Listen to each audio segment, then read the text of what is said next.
Бірінші түн. Сапарға шыққан саудагер. Ей ұлы бақытты патшам, дүниенің ащы тұщысын татып, жақын алысындағы шаһарын, дария шөлдерін аралап көп жүретін бір саудагер болыпты. Бір күндерде осындай бір ұзақ сапарға шықты саудагер. Күн шыжып тұрған шілденің ыстығы еді. Аспан айналып жерге түскендей тымырсық ыстыққа шыдай алмай, бір жеке шыққан жалғыз ағаштың саясына дамылдады. Саудагердің қалтасында жүрген азырақ құрмасы бар еді. Соның бірін аузына салып, сүйегін лақтырып жіберді. Қайдан шыққанын сезбей де қалды. Еңгезердей бір дию қылышын жалаңдатып, үстіне төніп тұрғанын бірақ көрді саудагер. Сен нендей тәртіпсіз жан едің? Құрмаңды жедің де, сүйегін қалай болса солай лақтырдың. Ол менің жалғыз баламның маңдайына тарс етіп тиді де, табан үсті тіл тартқызбай өлтіріп жіберді. Енді қанды қанмен жуып, сені өлтіремін деді ол дию. Саудагер састы, далбасалап аузына келгенін айтты. Мен құрма сүйегі жерге тастадым ғой, дию еке. Балаңызды көре де алғаным жоқ. Тіпті көрмей ақ қояйын. Құрманың сүйегі тигенде жан тапсырған балаң, денеге тимей тұратын заты жоқ. Ағашты, тасты, сулы, шөлді дүниеде қалай көнетеді?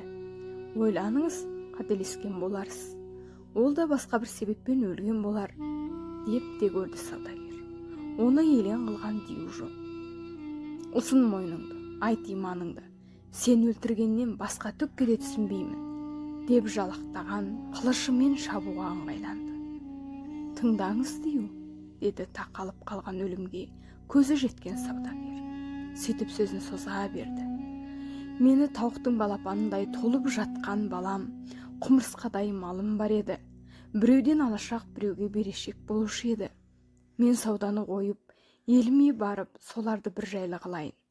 Балаларыма өсиетімді айтып, таластырмай, тиісті дүниесін бөліп беріп, келер жылы осы уақытта, осы ағаштың түбіне қайтып келуге Алла атымен уәде берейін. Сіз осыған мәулет беріңіз деді. Қолынан келіп қонышынан басатын дию бұл сұрауын қабыл етті. Өйткені алдап келмей қалған күнде де диюдың тауып алатыны ақиқат еді. Саудагер еліне қайтып келіп, жолда болған жағдайларды балаларына баяндады.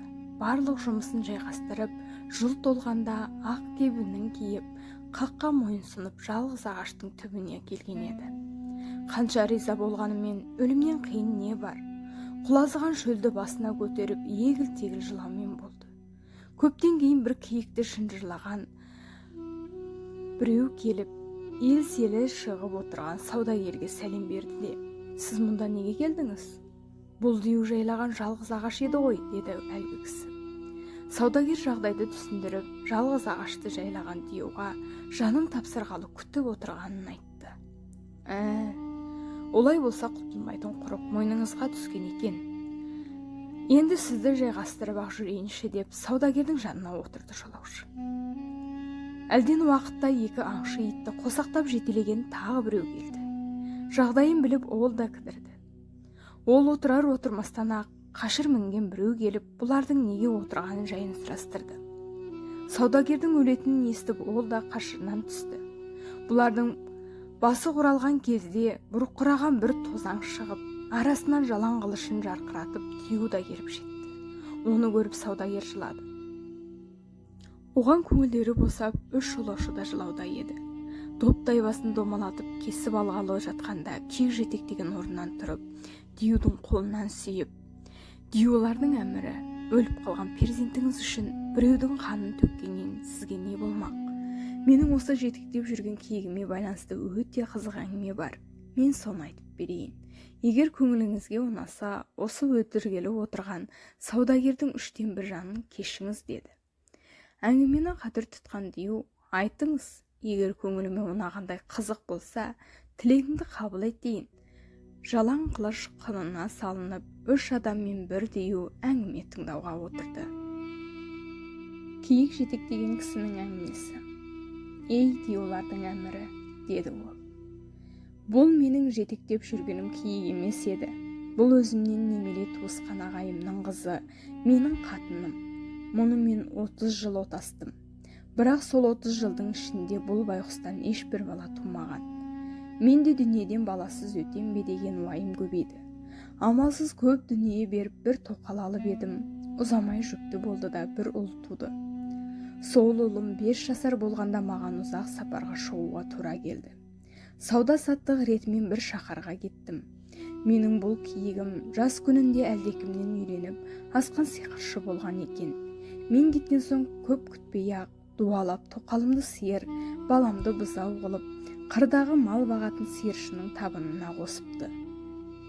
Мен көп күндер өткізіп, ұзақ сапардан қайттым.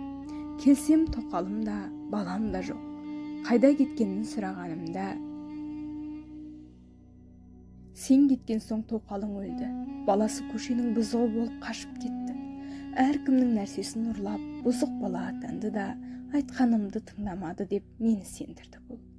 Мен қанша жамандаса да сағынып көрген жалғыз балаға, оны туған анасының өлгені үшін көп қайғырдым. Амал жоқ. Тағдырдың жазуы солай болған соң, амалым қанша көндім. Ұзамай құрбан айт келіп жетті. Қала халқы құрбанға шалатын малын әзірледі. Мен де құрбанға шалатын мал алғалы мал бақтырған сиыршы кісіме келдім. Ол қырда болатын. Мен үйден шығарда қатыныма ақылдасып едім. Ол биылғы құрбанға қалайда менің құрбандық үшін алған сиырымды шалуым керек деп ақыл айтты. Сондықтан мен сиыршыға құрбанға жарарлық біздің қандай сиыр бар дедім. Малшы бір сиыр әкеліп, құрбанға деген малыңызды алып келдім, тыста тұр деп әкелгендігін білдірді. Мен қатынымның айтуы бойынша құрбанды сол жерге шалып, етін қалаға әкетуге тиісті едім. Сыртқа шығып, бауыздағалы жеңімді түріп, пышақты қолыма алдым. Бауыздағалы жатқанда сиырдың көзіне көзім түсті. Оның көзі маған тоқтай қадалып, сорғалаған жасы бұлақ суындай ақты. Оны көргенде менің тұла бойым түршігіп, жүрегім елжіреп, бауыздауға қолым батпады. Айрықша аяушылық, бір мейірім пайда болды. Пышақты дастадым да малшыға, сен бауыздашы дедім. Ол бауыздады, терісін сыпырып, етін жалаңаштады.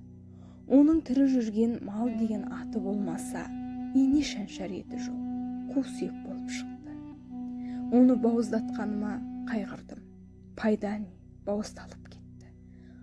Арық етті елге көрсетуге ұялдым. Малшыға етісеміз, басқа бір мал әкелуге қайтадан жібердім. Малшы ұзамай-ақ семіз бір тайынша келді. Тайынша мені көргенде байлап қойған жібін үзіп алдыма келді. Келді де иіскелеп, аяғыма жығылды. Көзіне жас толып жылағандай болды. Әлде қандай өте зарлы үнмен мөңіреп, зарын шаққан тәрізденді. Оны көрген менің 362 тамырым иіп, жүйем босады. Малшыға, бұл тайыншаны союға болмайды екен, апарып малға қос. Басқа тағы бір семіз тайынша келді деп бұйырдым. Әңгіме осыған жеткенде әлемнің қараңғы пердесі көтеріліп, нұрлы күннің бозарған сәулесі көрінді. Шахризада, енді ұлық патшамның мені өлтіретін уақыты таянды. Мына бозарған күннің жүзін көрмей дүниеден қош айтуым керек. Ендігі қалған уақытым дәрет алып, имам айтуға ғана жетеді деп сөзді тоқтатты. Қаратастың мөлдір бұлағындай жасы шыққан Дүниязада, қара көзі Шахризадаға қадалып, апажан, өлер сағатыңда айтылған қызықты бір әңгімеңді аяқтап та, мейірімді қандыра алмайдың-ау, деп өксіді. Қайтейін қалқам, ұлық патшамның әмірі осындай. Ертеңгі өмірім қалса, бұдан да қызықты уақиғаларды айтар едім деп, жасын іркіп, Дүниязаданың маңдайынан сүйді. Әңгімені сүйсініп тыңдаған патшада қызықты әңгімеге жүйесі босап, өзгертпеймін деген сертті бұйрығын өзгертіп, Шахризада, сені бұл әңгімеңді аяқтағанша өлімің тоқтатылды деп жұмсарған райын көрсетті. Сөйтіп өзі таққа отырып, ел жұмысын басқаруға кірісті.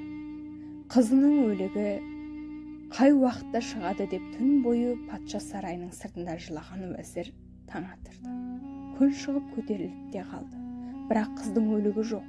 Патша ордаға барып тағына мінгенде Шахризаданың өлімі кейінге қалғанын естіді. Күн кеште болды, базар кісілер тарады, дүкендер жабылды. патша да орда жұмысын бітіріп үйіне қайтты. Ас суын ішіп, қызды алып оңаша үйіне кірді. Махаббат шөлін басқаннан кейін патша таққа отырып, Шахризада алдында тізесін бүгіп, әңгімесін қайта бастады.